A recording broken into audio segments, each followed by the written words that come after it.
السلام علیکم ورحمۃ اللہ وبرکاتہ۔ الحمدللہ رب العالمین والصلاة والسلام علی سید المرسلین وعلی آلہ وصحبہ اجمعین، اما بعد۔ محترم ناظرین، اس وقت میں امبیڈکر نگر میں ایک جگہ ہے بسکھاری، جہاں سے کچوچھا کی درگاہ قریب ہے، تو اس علاقے میں ایک جنگل میں بیٹھا ہوا ہوں، اور میرے چاروں طرف بڑا ہی خوبصورت قدرتی منظر ہے۔ ہرے بھرے باغات ہیں، کھیت ہیں، کھلیان ہیں، اور موسم بھی بڑا خوبصورت ہے۔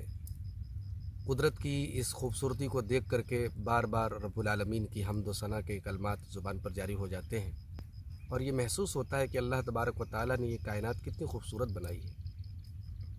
قرآن کریم میں ہم اسی لیے جب بار بار رب العالمین کی نعمتوں کا تذکرہ پڑھتے ہیں تو اس چیز کا صحیح احساس جب ہم قدرت کی ان حسین وادیوں میں جب آتے ہیں تب اس کا احساس ہوتا ہے۔ یہی وجہ ہے کہ اللہ تعالیٰ نے قرآن کریم میں سورہ آل عمران کے اندر فرمایا، ان فی خلق السماوات والارض واختلاف اللیل والنہار لآیات لأولی الالباب، کہ بے شک زمین و آسمان کی تخلیق کے اندر اور اسی طریقے سے رات اور دن کے آنے جانے کے اندر عقل مندوں کے لیے نشانیاں ہیں۔ عقل مند کون ہیں؟ الذین یذکرون اللہ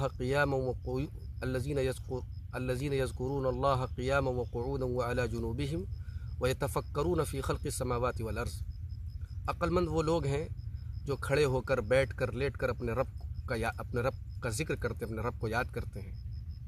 اور اللہ فرماتا ہے کہ عقل مند وہ لوگ ہیں جو کھڑے ہو کر، بیٹھ کر اور لیٹ کر اپنے رب کا ذکر کرتے ہیں، وَيَتَفَكَّرُونَ فِي خَلْقِ السَّمَاوَاتِ وَالْأَرْضِ، اور زمین و آسمان کی تخلیق پر غور کرتے ہیں، کائنات پر غور کرتے ہیں، اور غور کرنے کے بعد وہ اس نتیجے پر پہنچتے ہیں، رَبَّنَا مَا خَلَقْتَ هَذَا بَاطِلًا، کہ پروردگار اس کائنات کو تو نے بے مقصد پیدا نہیں کیا، بیکار پیدا نہیں کیا۔ محترم ناظرین، قدرت کی ان حسین وادیوں میں آنے کے بعد ہمیں ایک چیز اور محسوس ہوتی ہے کہ کائنات کی ہر چیز میں ایک معنوی خوبصورتی بھی موجود ہے اور ایک حصی خوبصورتی بھی موجود ہے۔ یہ الگ بات ہے کہ ہمارا ذہن اور ہماری نظر وہاں تک نہ پہنچ پائے، لیکن کائنات کی ہر چیز میں ایک توازن اور ایک خوبصورتی اور ایک اعتدال موجود ہے۔ اسی لیے اللہ تعالیٰ نے سورہ رحمان کے اندر فرمایا، وَوَضَعَ الْمِيزَانَ، کہ اللہ تعالیٰ نے کائنات کی بنیاد ایک بیلنس پر، ایک توازن کے اوپر رکھی ہے۔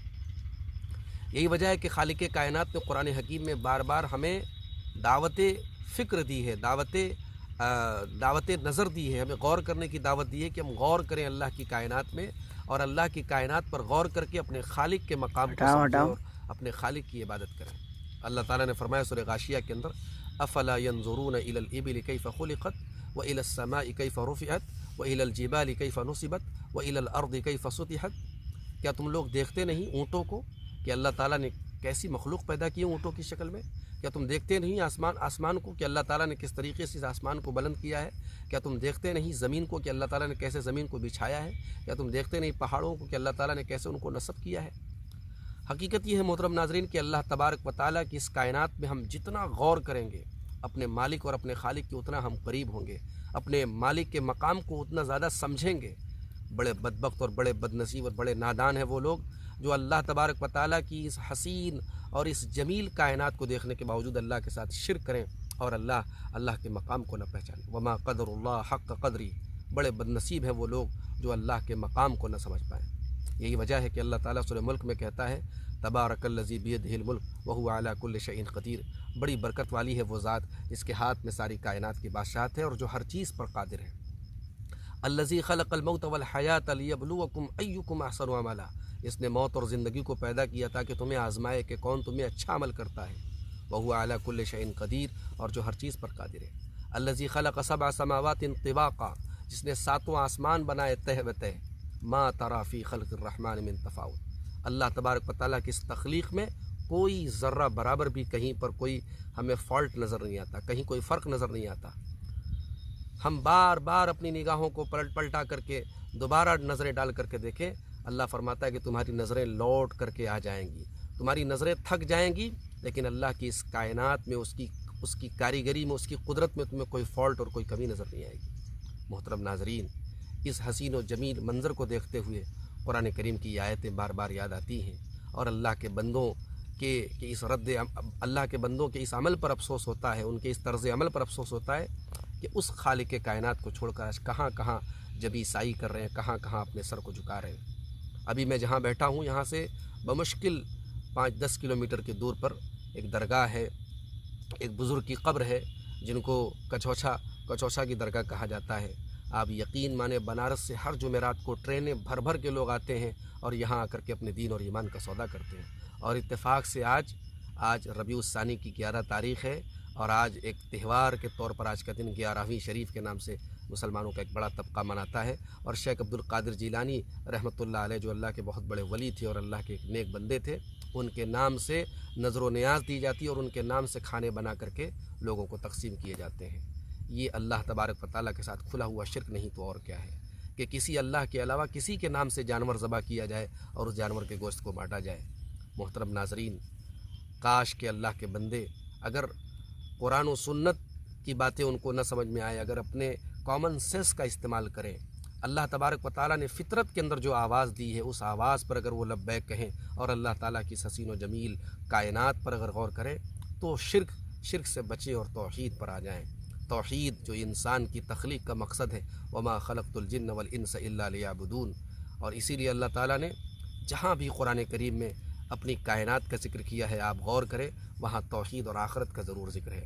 آپ سورہ قاف کی وہ آیتیں دیکھیں، اس میں اللہ تعالیٰ نے اس حسین و جمیل کائنات کا اور کائنات کے حسن و جمال کا تذکرہ کیا ہے۔ فرمایا وَنَزَّلْنَا مِنَ السَّمَاءِ مَاءً مُبَارَكًا فَأَنبَتْنَا بِهِ جَنَّاتٍ وَحَبَّ الْحَصِيدِ وَالنَّخْلَ بَاسِقَاتٍ لَهَا طَلْعٌ نَضِيدٌ رِزْقًا لِلْعِبَادِ وَأَحْيَيْنَا بِهِ بَلْدَةً مَيْتًا كَذَلِكَ الْخُرُوجُ۔ اللہ فرماتا ہے ذرا دیکھو کہ ہم آسمان سے کیسی بارش نازل فرماتے ہیں، کیسا مبارک پانی اتارتے ہیں، اور کیسے اس مبارک پانی کے ذریعے ہم باغات کو، کھجوروں کے باغات کو سیراب کرتے ہیں، اور کس طریقے سے ہماری نعمتیں اور ہماری قدرتوں کے مناظر تم دیکھ رہے ہو، اس کے بعد بھی تمہیں اس بات پر ایمان اور یقین نہیں ہے کہ تم دوبارہ زندہ لوٹائے جاؤ گے۔ اگر ہم بارش کے ذریعے مردہ زمین کو زندہ کر سکتے ہیں تو تمہیں مارنے کے بعد دوبارہ ضرور زندہ کر سکتے ہیں۔